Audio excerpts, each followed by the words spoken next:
Good evening, you're watching Estuary TV News. Coming up, we find out how young people are getting on the property ladder. We have another canine look for a home for a dog of the week.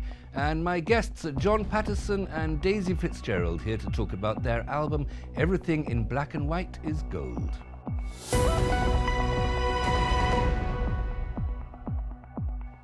Welcome to Estuary News. I'm Hugh Riches. Now it's time for the news headlines.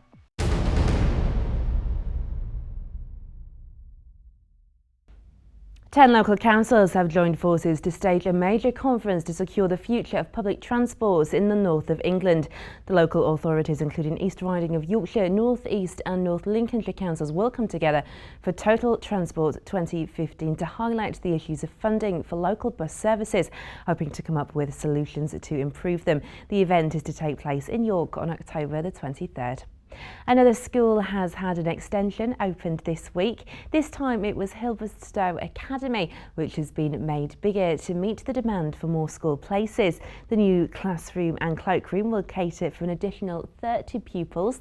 The work cost £264,000, which was funded by North Lincolnshire Council, and the deputy head says he is delighted with the new build. One of the issues we've had in Hibbleston is an increasing number of pupils, more children wanting to come to the school after our success recently. As the school's become better and better, more children have wanted to attend. So we've ended up with lots of children in lots of classrooms, and we've had to build something to make space for those children to be educated. So hence we've got a new classroom. A man sustained a broken jaw which required surgery in an attack in Scunthorpe. The incident happened on West Common Lane in the town at around 4 a.m. last Sunday. The 54-year-old man had been walking home from a night out when he was subjected to an apparent random attack which left him unconscious. Humberside Police is appealing for witnesses. And best-selling British crime author Martina Cowell has been signing copies of her new novel Get Even at Grimsby's Waterstones bookshop, with the store saying it was the longest queue they had ever seen for a book signing. It was part of a whirlwind tour for Martina, taking in Hull, Doncaster and Leeds. I write hard, gritty gangster stories, as everybody knows. This one is set in London, as always, although I do travel around the country. And one of my main characters is from up north. I get inspiration everywhere, really. I mean, sometimes it can be something I've read in the newspaper or something that somebody says. Sometimes you get a character first, or you might get the storyline first. It all depends, really. All the books are written in a different way. And that's the latest from the news.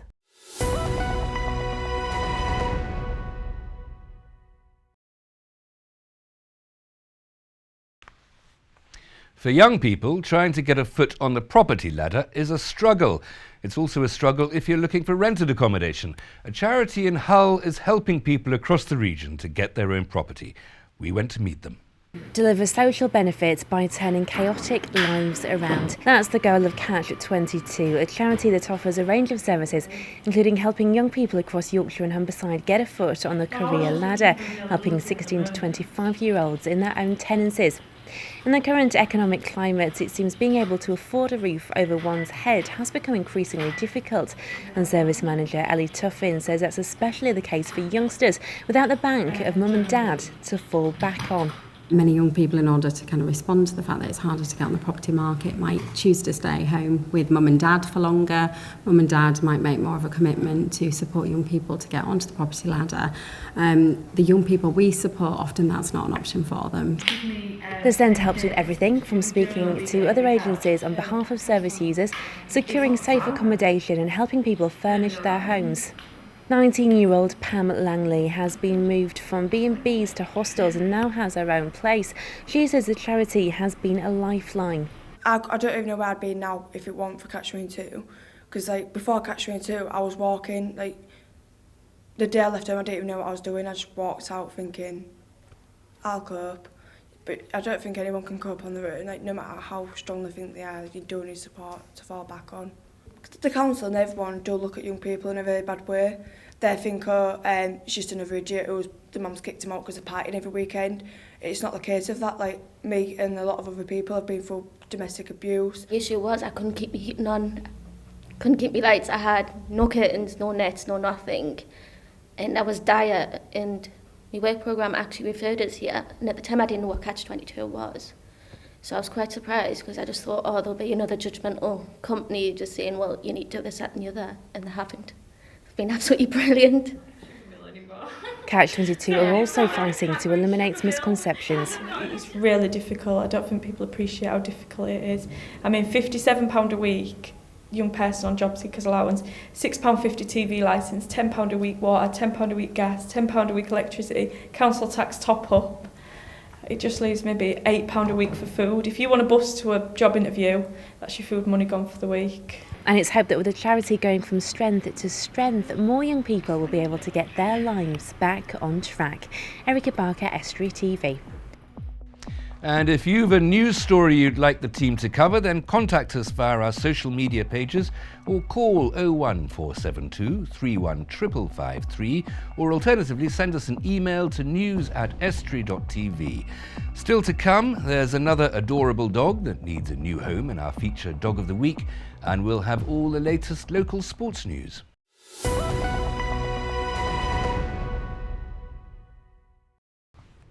It's been described as music that compels attention with its sweetly haunting ambient tones. The album is Everything in Black and White is Gold, and it's been produced by John Patterson. Daisy Bell Fitzgerald sings, and they both join me now. Thank you both very much for coming in.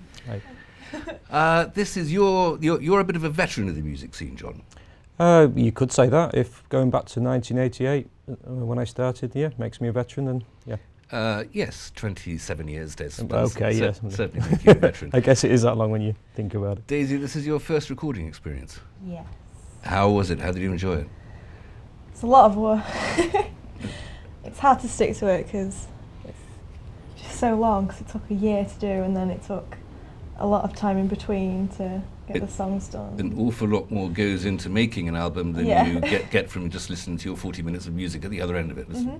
Okay, well, that's the craftsmanship of it, I guess, and that's your department, Johnny. You made this album in Keithorps? I live in Grimsby, and I have a studio local, so I'm based there, and yeah, pretty much everything gets done here locally or on location, up in the Wolds, churches, that kind of thing. I use the Grimsby Minster for a couple of things on this album. So that's got a very special acoustic, hasn't it? It has, very lively acoustic, yeah, but it's interesting. I'm going to do some more stuff there, I think. How would you describe this album? Is it always difficult to slot things into a genre, isn't it? Because everything is unique, of course, as a work of art. But if you had to say what it was like, what would it be like? It's a difficult question. It's one we're always asked. It's ambient, but it's uplifting. It's guitar based, but not in a traditional way. The guitar playing's done. I'm not reinventing the instrument, but it's a little unorthodox. Right. But it's uplifting, it's ambient, it's got a husky vocal, and it's the songs are of sadness and loneliness. That's the theme through the album, but it's not down, it's uplifting, it's melancholy, but gloriously so.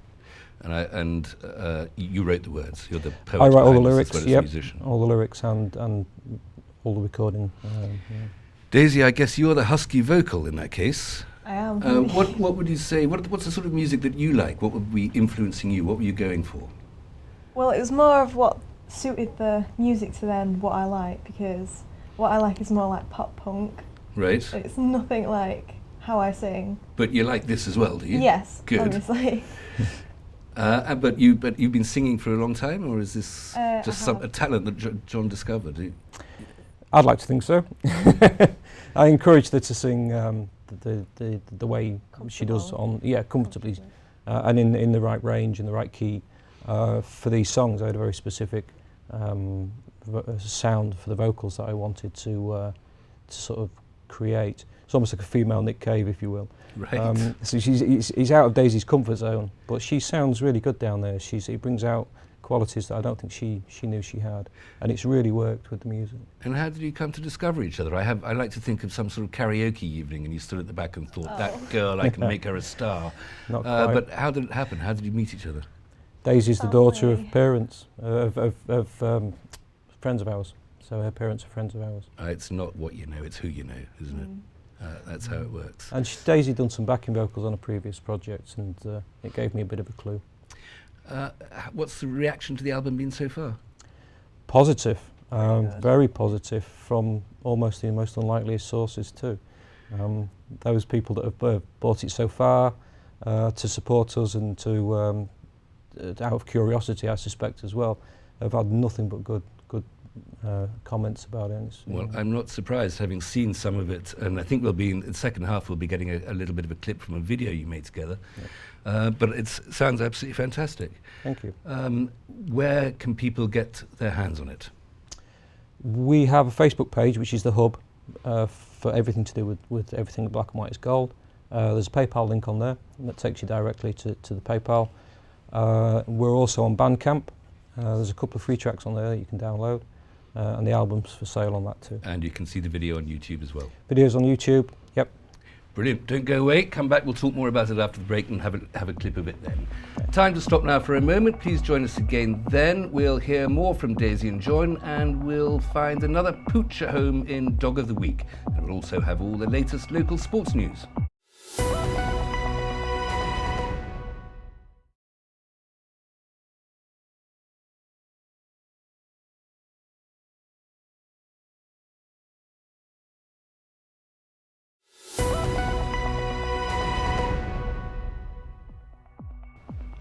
Welcome back. You're watching Estuary News. Still to come, we hope to find another lovable dog at home in Dog of the Week, and we'll have all the latest local sports news and results.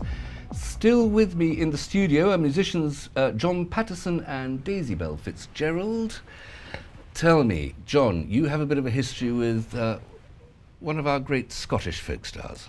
Oh, you must be referring to Katie Tunstall. I am. Yeah. What was your connection with her? I met Katie back in '96, a good friend of mine, Jay McCoy, who's worked on the videos for this album. He was friends with her. She came up and did her first serious recording session up in my studio in Cleethorpes. That was the making of Katie Tunstall. Ooh, I wouldn't go that far, in but your studio in Cleethorpes. It was a part of the process, yeah. It was a small cog, shall we say. It was her big break as far as I'm concerned. Okay, I'll buy that. What was it like working with her? It was great, very relaxed. We did night sessions. A lot of port was consumed. Port? Yes. How very 18th century. I know. That's what we were like back then. Very Squire Trelawney. But she sang like an angel, and it's the first and only first take vocal I've ever witnessed. Well, she's a pro. So, yeah. Still stay in contact? Not so much now. But up until fairly recently, we were in touch, yeah. Okay, not so much now. She's a globetrotter now. Well, goes to their heads. It changes people.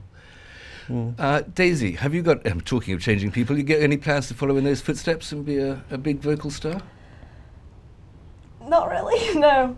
But well, there's projects coming up that you'll be adding to. It depends what happens. Why not? You've got this talent. You know you can do it. I'm so young. I'd rather wait until, like... What, you're 45 or something like that? 45's good. It works for me. Well, I'm only 16, so depends what happens when I finish college. Well, you've got all sorts. You can do absolutely anything you want, really, at that point, can't you? Future albums. Any ideas, John? What's next in the pipeline? I have some other projects on the go. I'm working with a friend of mine called Aidan McCormick at the moment, and also Amy Naylor, a local singer-songwriter. There's a project in the pipeline there too. As well as working with Katie Tunstall, of course, you've got the honour of having once worked with the great Lee Byatt. Yeah, I mean, Lee, what a legend. He is absolutely a legend for all sorts of reasons. Just before we go to a clip of Daisy singing, just tell us again where one can get in touch with this. Well, the video's on YouTube, so that's a good place to check it out, obviously. The Facebook page is the hub for everything to do with the album. And Twitter. Twitter also too, yeah. And we'll go to it now, and this song is called After the Last Stand? That's correct. Here we are.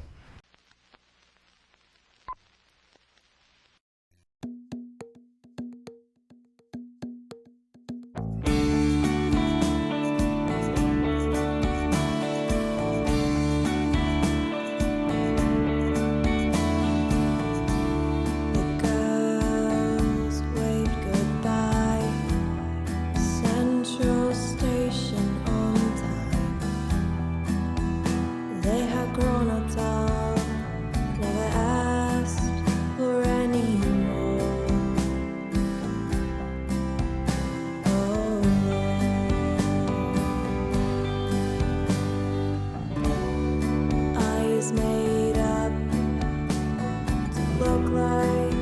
And if you do have a story for us, or if you're a theatre group and have an upcoming production, then please call 01472 31553 or 315561, or email news@estuary.tv, or visit our social media pages on Twitter or Facebook, and you could find yourselves sitting on the sofa. How exciting.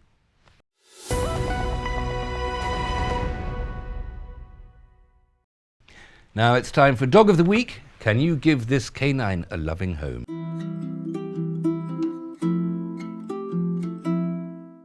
Dog number 2001 is Cyrus. He was born in 2011. He's a pedigree Doberman, very clean in the kennels, but will need a strong hand because we do have to walk him with an harness. But apart from that, a very nice dog. Now joining me for a look at the local newspapers, Erica Barker. Erica, what have you got for us? Hello then. So I'll start off with some worrying statistics that are in the Hull Daily Mail. So these are with regards to drinking. It says a new report found almost 5,000 people in the city are drinking to the extent where they are risking their lives. Quite scary really. It says almost a quarter of people in Hull are regularly binge drinking. And it actually has pointed out the areas as well where people drink the most. We have Myton, Newland, Holderness, Ings, Kings Park Avenue and Marfleet wards indulging more than those living in other parts of the city. So fairly widespread problem. Only 5,000 people have a problem drinking. That slightly surprises me. A city of that size. Well, that's what it says. I mean, any figures are worrying figures, aren't they? Well, statistics are always muddling, but yes, what do they mean are. by regular binge drinking? Surely, is that not a contradiction in terms? Well, to be honest, it doesn't even define what they are saying binge drinking is. It doesn't define it in here. It is just giving the figures. It does say 2,000 people are going to their GPs or Hull Royal Infirmary's emergency department because of their drinking, which is costing, they say, around £23 million. Very expensive habit. Very expensive habit indeed. What's next? Okay, so next, this is really interesting and I've not seen this before. This is plans for a belt of land off Dorchester Road in Bransholme in Hull. Being filled with trees and bollards and mounds of soil to prevent travellers and gypsies getting onto the land. Now, there were 2 instances over the summer where travellers have gone onto that land. They haven't had permission, so the council are thinking about doing this, about making this kind of belt of land with 36 bollards, 45 trees and soil mounds to prevent them gaining access, which is quite interesting, I think. It sounds as if it's beautifying the landscape in a way. Yes, and yes. maybe not the piles of soil, but I'm yes. sure they can be landscaped. And it does say to increase the area's biodiversity. So I suppose instead of maybe a big massive fence, let's put some trees on. Sounds expensive.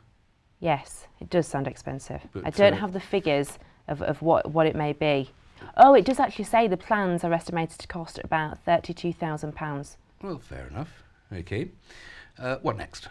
So, Humberside police Humberside hands out the second highest number of on-the-spot fines for careless driving.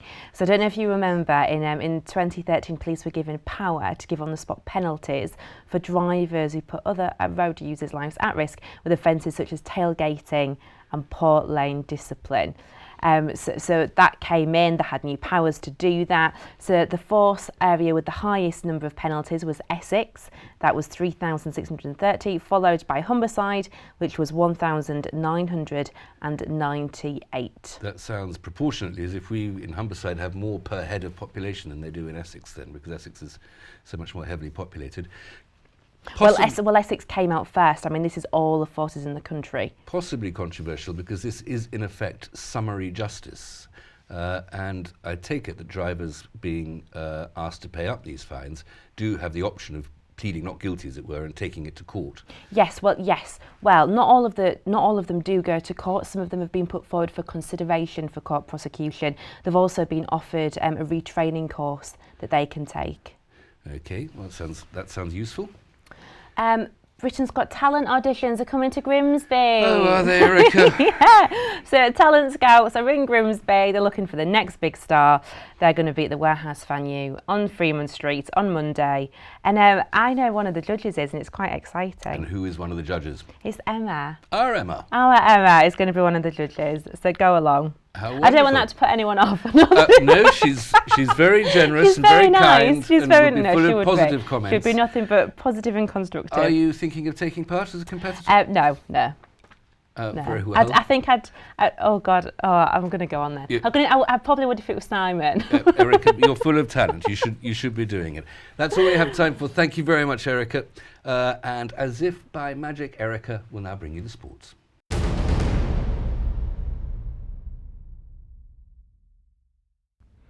And Grimsby Town are looking to kick on from their 7-0 victory of Halifax Town on Tuesday when they take the long trip to Torquay on Saturday. Here's manager Paul Hurst on the game. You know, there will be 18 players travelling down, but kind of that within that squad, we've got Scott Brown, who's only just sort of come back, a couple of lads that have only had a day's training. Josh Venny played the reserves yesterday. He's got a tight groin. So it's not the healthiest we've ever been, but at the same time, you know, I'm hoping we've got enough. Hull City midfielder Sam Clucas is looking forward to returning to action following the international break. The Tigers travel to Sheffield Wednesday for a Yorkshire derby on Saturday lunchtime as they look to continue their recent improvement in away form. And Clucas, speaking to the club's official website, says he can't wait to be back out on the pitch. And you'll be able to hear from manager Steve Bruce in Friday's show.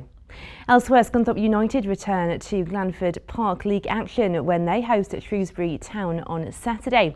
And spectators wearing Welsh or South African rugby shirts can gain free admission to Market Raisin Racecourse on Saturday. The Rugby World Cup game between the Springboks and Wales will be shown on televisions in selected bars from kick-off at 4 p.m.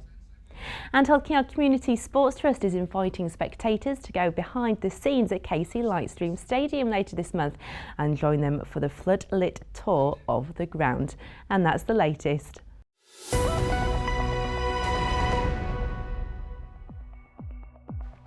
That's it for tonight. If you have a news story, then please visit our Facebook or Twitter pages, details on the screen, or email news@estuary.tv or phone Grimsby 01472 31553.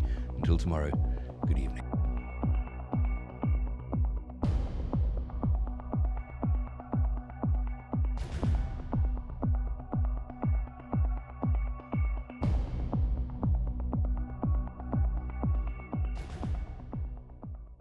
Estuary TV weather, sponsored by Grimsby Institute for a brighter future.